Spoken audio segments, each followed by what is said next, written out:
guys, welcome to my channel. This is the day 2 of my vlog. So ಇವತ್ತಂತೂ 100% ನಾನು herb rice ಮತ್ತು mushroom gravy ಮಾಡ್ತಾಯಿದ್ದೀನಿ. So ಇವಾಗ garlic chopping ನಡೀತಾ ಇದೆ, ಆನಿಯನ್ಸ್ ಚಾಪ್ ಮಾಡಾಗಿದೆ. And let's see how it turns out. ಯಾಕಂದರೆ ನಾನು ಒಂದು ಸತಿ ಮಾಡಿದ್ದು ಏನಾದರೂ ಟೇಸ್ಟಿ ಆಯಿತು ಅಂದರೆ ಸೆಕೆಂಡ್ ಟೈಮ್ ಸೇಮ್ ಪ್ರಿಪೇರ್ ಮಾಡಲಿಕ್ಕೆ ಹೋದರೆ ಸೇಮ್ ಅಂತೂ ಆಗೋದಿಲ್ಲ. ಲೆಟ್ಸ್ ಏನಾಗುತ್ತೆ ಅಂತ ಆಯಿತಾ. ನಿನ್ನೆದಂತೂ ಚಕ್ಲಿ ಅಂತೂ ಸಿಕ್ಕಾಪಟ್ಟೆ ಮಸ್ತಾಗಿತ್ತು. You should definitely try it. ತುಂಬ ಫೇಮಸ್ ಆದ ಯಮ್ಮಿಯೆಸ್ಟ್ ಲಂಚ್, ನನ್ನ favourite creamy mushroom and herb rice. Usually ಏನಾಗುತ್ತೆ, ನಾವೇನಾದರೂ ಡಿಲಿಷಿಯಸ್ ತಿಂದ ಕೂಡಲೇ ನಮ್ಮ ಹೊಟ್ಟೆಯಲ್ಲಿ ತುಂಬ ಹೆವಿ ಆಗುತ್ತೆ. ಆ್ಯಂಡ್ ಆಯ್ಲಿ ತಿಂದ ತಕ್ಷಣ ಏನಾಗುತ್ತೆ, ಒಂದು ಸ್ವಲ್ಪ ಗಂಟ್ಲಲ್ಲಿ ಗರಗರ ಅನಿಸುತ್ತೆ. ಅದಕ್ಕೆ ಏನು ಮಾಡಬೇಕಂದ್ರೆ, ನಾನು ಯಾವಾಗಲೂ ರುಟೀನ್ ಆ್ಯಂಡ್ ಯೂಶ್ವಲಿ ಏನು ಮಾಡ್ತೀನಿ, ಒಂದು ಕಪ್ಪಷ್ಟು ಬಿಸಿ ನೀರಲ್ಲಿ ಉಪ್ಪು ಮತ್ತು ಶುಂಠಿ ಜೊತೆಗೆ ಲಿಂಬು ರಸ ಹಾಕಿಬಿಟ್ಟು ಚೆನ್ನಾಗಿ ಕುದಿಸ್ಕೊಂಡು ಅದನ್ನು ಕುಡಿತೀನಿ. ನಿಜವಾಗ್ಲೂ ತುಂಬ ಚೆನ್ನಾಗಾಗುತ್ತೆ, ಗಂಟ್ಲಿಗೂ ಹಾಯಾಗುತ್ತೆ ಮತ್ತು ಹೊಟ್ಟೆ ಕೂಡ ಸ್ವಲ್ಪ ಡೈಜೆಷನ್ ಕೂಡ ಸರಿಯಾಗಿಬಿಟ್ಟು ತುಂಬ ಚೆನ್ನಾಗಾಗುತ್ತೆ. And you will feel light after this.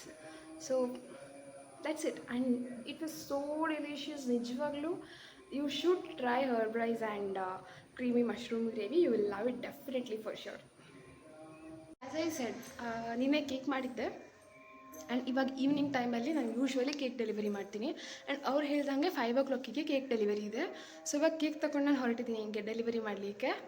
So ಬಂದ ನಂತರ ಒಂದು ಸರ್ಪ್ರೈಸ್ ಇದೆ. ಯಾವುದೋ ಒಂದು ರೆಸಿಪಿ ಹೇಳ್ತಾ ಇದ್ದೀನಿ. ಲೈಕ್ ನಿನ್ನೆ ಚಕ್ಲಿ ಮಾಡಿದ್ದೀನಿ. ಸೊ ಚೌತಿ ಹಬ್ಬಕ್ಕೆ ಚಕ್ಲಿ ಒಂದೇ ಮಾಡಿದ್ರೆ ಸಾಕಾಗಲ್ಲ, ಇನ್ನೊಂದು ಇಂಪಾರ್ಟೆಂಟ್ ಸ್ಟಫ್ ಇದೆ, ಅದು ಮಾಡಲೇಬೇಕಾಗ್ತದೆ. ಅದೇನಪ್ಪ ಅಂತ ತೋರಿಸ್ತೀನಿ. ಬಾಯ್. ಇದೇ ನೋಡಿ ಕೇಕ್. ಈಗ ಒಂದು ನೈಫ್ ಮತ್ತು ಗಮ್ ಟೇಪ್ ಹಾಕಿಬಿಟ್ಟು ತೊಗೊಂಡು ಹೋದರೆ ಆಯಿತು. ಎಷ್ಟು ದೂರ ಬೇಕಾದರೆ ಅಷ್ಟು ದೂರ ಡೆಲಿವರಿ ಮಾಡಲಿಕ್ಕಾಗುತ್ತೆ. ಆ್ಯಂಡ್ ಯೂಶ್ವಲಿ ನಾನೇ ಸ್ಕೂಟಿ ತೊಗೊಂಡೋಗಿ ಡೆಲಿವರಿ ಮಾಡ್ತೀನಿ.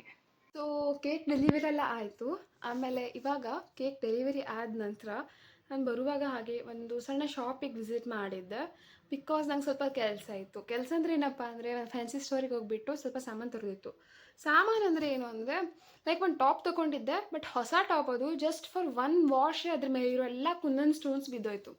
ಲೈಕ್ ಅಂದರೆ ನಾನು ಹಾಕ್ಕೊಳ್ಳೋಕ್ಕಿಂತ ಮುಂಚೆ ಯಾವಾಗಲೂ ವಾಶ್ ಮಾಡೇ ಹಾಕ್ಕೋತೀನಿ. ಸೊ ಬಿದ್ದೋದ ತಕ್ಷಣ ನಂಗೆ ತುಂಬ ಬೇಜಾರಾಯ್ತಪ್ಪ. 800 ರೂಪಾಯಿ ಕೊಟ್ಟಿರೋ ಟಾಪ್ ಅದು, ಅಷ್ಟು ಗಲೀಜಾಗೋಯ್ತಲ್ಲ ಅಂತ. ಸೊ ನಾನು ಅದಕ್ಕೆಲ್ಲ ಬೇಕಾಗಿರೋ ಸಾಮಾನು ತೊಗೊಬಂದಿದ್ದೀನಿ. ಲೆಟ್ಸಿ. ಖಾಲಿ ನನ್ನ ಟಾಪಿಗೆ ಬೇಕಾಗಿರೋ ಸಾಮಾನು ಅಲ್ಲದೆ ಗೌರಿ ಪೂಜೆಗೆ ಬೇಕಾಗಿರೋ ಸಾಮಾನು ಕೂಡ ತಂದಿದ್ದೀನಿ. ಇದು ಆ್ಯಕ್ಚುಲಿ ಸ್ಟೋನ್ ಲೇಸ್ ಆಯಿತಾ, ಸ್ಟೋನ್ ಲೇಸ್ ನೋಡಿ. ಸೊ ಈ ಟಾಪ್ ಮೇಲೆ ಇರೋ ಎಲ್ಲ ಸ್ಟೋನ್ಸ್ ಬಿದ್ದೋಯ್ತು. ಸಿ, ಇಲ್ಲಿ ಕಾಣ್ತಾ ಇದೆ ಅಲ್ವಾ, ಮಾರ್ಕ್ ಬಿದ್ದೋಗಿದೆ. ಸೊ ನಾನೇನು ಮಾಡ್ತಾಯಿದ್ದೀನಿ, ಫ್ಯಾಬ್ರಿಕ್ ಗ್ಲೋಯಿಂದ ಈ ಟಾಪಿಗೆ ಇಲ್ಲಿ ತನಕ ಎಕ್ಸಾಕ್ಟ್ಲಿ ಸ್ಟೋನ್ ಇತ್ತು. ಸೊ ಇಲ್ಲಿ ತನಕ ಸ್ಟೋನ್ಸ್ ಇತ್ತು. ಸೊ ಇಲ್ಲಿ ತನಕನೇ ನಾನು ಈ ಲೇಸನ್ನು ಹಾಕ್ತಾಯಿದ್ದೀನಿ. ಸ್ಟೋನ್ ಲೇಸ್ ಆ್ಯಕ್ಚುಲಿ ಇದು ಒಂದು ಲುಕ್ ಬರುತ್ತೆ. It looks different actually. ಈ ಥರ ಹಾಕಿದ್ರೆ ಬೇರೆ ಥರನೇ ಲುಕ್ ಬರುತ್ತೆ. Like this.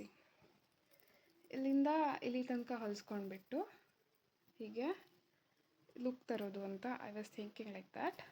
ಆ್ಯಂಡ್ ದೆನ್ ಇಲ್ಲಿ ಮಿಡ್ಲಲ್ಲಿ ಕೂಡ ಸ್ಟೋನ್ಸ್ ಇತ್ತು, ಆ್ಯಂಡ್ ಅದು ಕೂಡ ಹೋಗಿದೆ. ಸೊ ಮಿಡ್ಲಲ್ಲಿ ಸ್ವಲ್ಪ ಪ್ಲೇನ್ ಕಾಣಬಾರ್ದು ಅನ್ನೋ ಕಾರಣಕ್ಕೆ ನಾನಲ್ಲಿ ಈ ಥರ ಒಂದು ಬಟ್ಟೆಯಿಂದ ಮಾಡಿರೋ ಸಿಲ್ಕಿಂದು ನನಗೆ ಬ್ರೋಚ್ ಥರ ಸಿಕ್ಕಿದೆ. ಸೊ ಇದನ್ನೇನು ಮಾಡ್ತೀನಿ ಅಂದರೆ, ಇಲ್ಲಿ ಸ್ಟಿಕ್ ಮಾಡ್ತಿದ್ದೀನಿ. ಸ್ಟಿಕ್ ಮಾಡಿಬಿಟ್ಟು ಒಂದು ಸಣ್ಣ ಟಕ್ಸ್ ಹಾಕ್ಬಿಡ್ತೀನಿ. ಇಲ್ಲಿ ಮಿಡ್ಲಲ್ಲಿ ಸ್ಟಿಕ್ ಮಾಡ್ತೀನಿ. ಈ ಥರ ಡಿಫ್ರೆಂಟಾಗಿ ಕಾಣುತ್ತೆ ಅಲ್ವಾ, ಅದಕ್ಕೆ. ಆ್ಯಂಡ್ ಆಫ್ಟರ್ ದಿಸ್ ನಾನು ಮತ್ತೆ ಶಾಪಿಂಗ್ ಮಾಡಿದ್ದೇನೆ. ನಾವು ಹೆಣ್ಮಕ್ಳು ಫ್ಯಾನ್ಸಿ ಸ್ಟೋರಿಗೆ ಹೋದರೆ ಖಾಲಿ ಬರಲ್ಲ, ಏನಾದರೂ ತೊಗೊಂಡೇ ಬರ್ತೀವಲ್ವಾ. ಸೊ ಹಾಗೆ ನನಗೆ ಇಲ್ಲಿ ವೆಲ್ವೆಟ್ ಸ್ಕ್ರಂಚೀಸ್ ಕಾಣ್ತಾ ಇತ್ತು, ತುಂಬ ಚೆನ್ನಾಗಿತ್ತು. ಸೊ ಅವ್ರು ಹೇಳ್ತಾ ಇದ್ರು ತುಂಬ ಚೆನ್ನಾಗಿದೆ ಅಂತ. ಸೊ ನಾನು 2 ತೊಗೊಂಡಿದ್ದೀನಿ. ಬಿಕಾಸ್ ಪೋನಿ ಹಾಕೊಂಡಾಗ ಚೆನ್ನಾಗಿ ಕಾಣುತ್ತೆ. And this is the trending clip. Actually ಇದು ತುಂಬ ಟ್ರೆಂಡಿಂಗಲ್ಲಿದೆ ಈ ಕ್ಲಿಪ್. ಆ್ಯಕ್ಚುಲಿ ನಾವು ಕೊರಿಯನ್ನ ಏನೋ ಅಂತ ಹೇಳಿಬಿಟ್ಟು ಎಲ್ಲರೂ DIY ಮಾಡ್ತಾ ಇದ್ದಾರೆ. ಬಟ್ ನನಗೇನು DIY ಮಾಡುವಷ್ಟು ಟೈಮ್ ಇಲ್ಲ. ಸೊ ನಾನು ಈ ಥರ ಕ್ಲಿಪ್ ತೊಗೊಂಡ್ಬಿಟ್ಟಿದ್ದೀನಿ. It's good, just for fancy ಹಾಕ್ಕೊಳ್ಳಿಕ್ಕೆ ಓಕೆ. ಇಟ್ಸ್ ನಾಟ್ ಲೈಕ್ ನೀವು ಬೇರೆ ಏನಾದಕ್ಕಂದರೆ ಕ್ಲಚಿಂಗ್ ಥರ ಏನಾದರೂ ಯೂಸ್ ಮಾಡ್ತೀರಾ ಕೂದಲು ಕಟ್ಕೊಳ್ಳಿಕ್ಕೆ ನೋವು. ಬಟ್ ಏನಾದರೂ just as a banana clip ಹೆಂಗೆ ಹಾಕೋತೀವಲ್ಲ ಆ ಥರ ಏನಾದರೂ ಜಸ್ಟ್ ಪೋನಿ ಥರ ಏನಾದರೂ ಹಾಕ್ಕೋತೀರಾ, ಹಾಫ್ ಹೇರ್ ಅಪ್ ಮಾಡ್ತೀರಾ ಅಂದರೆ you can use this kind of clips. And then lastly, ನನಗೆ ಲಿಪ್ ಬಾಮ್ ಶಾಕ್ ಇದೆ. ಸೊ ವಿತ್ ಸ್ಟ್ರಾಬೆರಿ ಸ್ಮೆಲ್ ಬರ್ತಾ ಇದೆ, ತುಂಬ ಚೆನ್ನಾಗಿದೆ ಆ್ಯಕ್ಚುಲಿ. ಕಲರ್ ಚೇಂಜಿಂಗ್ ಇದು. ನಾರ್ಮಲಿ ಹಚ್ಕೊಂಡಾಗ ಪಿಂಕ್ ಲೈಟ್ ಕಲರ್ ಇರುತ್ತೆ, ಹಾಕೊಂಡ ಮೇಲೆ ಅಲ್ಲಿ ಸ್ಲೋಲಿ ಪಿಂಕ್ ಕಲರ್ ಬರುತ್ತೆ. So I like this. So this is about everything of my shopping and all. So ಇವಾಗ ನೋಡೋಣ, ನಾನು ನಮ್ಮ ಕಜ್ಜಿಕಾಯಿ ಅಂತ ಹೇಳ್ತೀವಲ್ವಾ, ಕಜ್ಜಿಕಾಯಿನೋ ಅಥವಾ ಕಜ್ಜಾಯ ಅಂತಾರೆ. ಸೊ ಕಜ್ಜಾಯ ಅನ್ನೋದು ಒಂದು ಸ್ವೀಟ್. ಅದು ಇಟ್ಸ್ ಲೈಕ್ ನಾವಿಲ್ಲಿ ಆ್ಯಕ್ಚುಲಿ ನೆವ್ರಿ ಅಂತ ಕರಿತೀವಿ. ಸೊ ಚೌತಿಗೆ ನೆವ್ರಿ ಮಾಡಲಿಲ್ಲ ಅಂದರೆ ಇಟ್ಸ್ ಲೈಕ್ ಏನೋ ಖಾಲಿ ಇದ್ದ ಥರನೇ. ಸೊ ಲೆಟ್ಸ್ ಸಿ ಹೆಂಗೆ ಮಾಡೋದು ಅಂತ. ಬಾಯ್.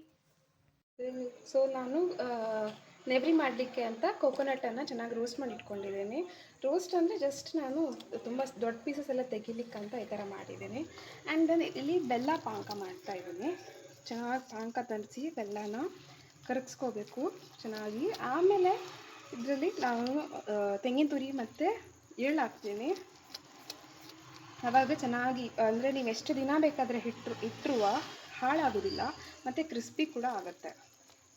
ನೋಡಿ ಈ ಥರ ನಾನು ಇವಾಗ ಬೆಲ್ಲ ಪಾನಕ ಬಂದ ನಂತರ ತೆಂಗಿನ ತುರಿ ಮತ್ತು ಎಳ್ಳನ್ನು ಹಾಕ್ಕೊಂಡು ಚೆನ್ನಾಗಿ ಫ್ರೈ ಮಾಡ್ಕೊತಾ ಇದ್ದೀನಿ. ನೀವು ಬೇಕಾದರೆ ಕಾರ್ಡಮಮ್ ಪೌಡರ್ ಕೂಡ ಹಾಕೋಬೋದು, ನನಗೆ ಇಷ್ಟ ಇತ್ತು ಅಂದರೆ ನಾನು ಹಾಕೋತೀನಿ. ಆದರೆ ಒಂದೊಂದ್ಸತಿ ಏನಾಗುತ್ತೆ, ಬಾಯಿ ಒಳಗಡೆ ಅದು ಸಿಕ್ಕಾಗ ಎಲ್ಲರಿಗೂ ಇಷ್ಟ ಆಗೋದಿಲ್ಲ. ಸೊ ನಾನು ನೋಡ್ಕೊಂಡು ಹಾಕ್ತೀನಿ, ಆಮೇಲೆ ಲಾಸ್ಟಲ್ಲಿ ಹಾಕ್ತೀನಿ ಅದನ್ನು. ಸೊ ಈ ಥರ ಇದನ್ನು ಮಾಡಿಬಿಟ್ಟು ತಣ್ಣಗಾಗ್ಲಿಕ್ಕೆ ಸ್ವಲ್ಪ ಬಿಟ್ಬಿಡಬೇಕು. ಯಾಕಂದರೆ ತಣ್ಣಗಾದರೆ ನಿಮಗೆ ಫಿಲ್ಲಿಂಗ್ ಮಾಡಲಿಕ್ಕೆ ಈಸಿ ಆಗುತ್ತೆ. ಇದು ಬಿಸಿ ಇದ್ದಾಗ ನೀವು ಫಿಲ್ಲಿಂಗ್ ಮಾಡಲಿಕ್ಕೆ ಹೋದರೆ ಸ್ವಲ್ಪ ಕಷ್ಟ ಆಗುತ್ತೆ ಮಾಡಲಿಕ್ಕೆ ಅಷ್ಟೇ. ನಾನು 2 ಕಪ್ನಷ್ಟು ಮೈದಾ ಮತ್ತು ಅರ್ಧ ಕಪ್ನಷ್ಟು ರವೆ ತೊಗೊಂಡಿದ್ದೀನಿ. ಅದಕ್ಕೆ 4 ಕಪ್ನಷ್ಟು ಬಿಸಿ ತುಪ್ಪ ಹಾಕ್ಕೋತಾ ಇದ್ದೀನಿ.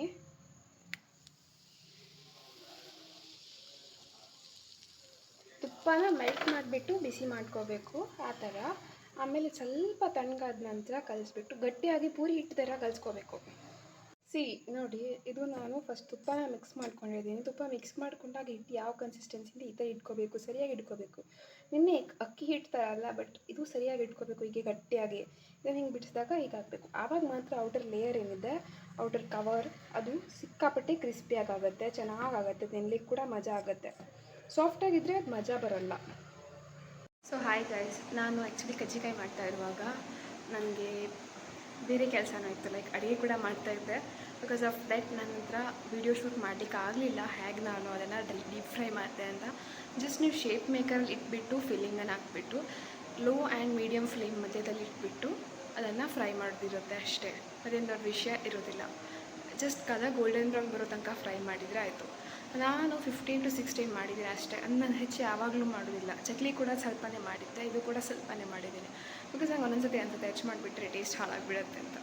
ಸೊ ಲೆಟ್ಸ್ ಹೇಗಾಗಿದೆ ಅಂತ ತೋರಿಸ್ತೀನಿ. ಈ ಥರ ಆಗಿದೆ, ಗೋಲ್ಡನ್ ಬ್ರೌನ್ ಆಗಿದೆ. ಸೊ ಒಂದೆರಡೇನು ಬ್ಲ್ಯಾಕ್ ಆಯಿತು, ದಟ್ಸ್ ಓಕೆ ಐ ಗೆಸ್. ಸ್ವಲ್ಪ ಒಂದು ಸೈಡ್ ಬಾಕಿ ಎಲ್ಲ ಆಲ್ಮೋಸ್ಟ್ ಗೋಲ್ಡನ್ ಬ್ರೌನ್ ಆಗಿದೆ. ಸರಿಯಾಗಿ ತಣ್ಣಗಾದ ನಂತರ ಡಬ್ಬಿ ಹಾಕಿರಬೇಕು.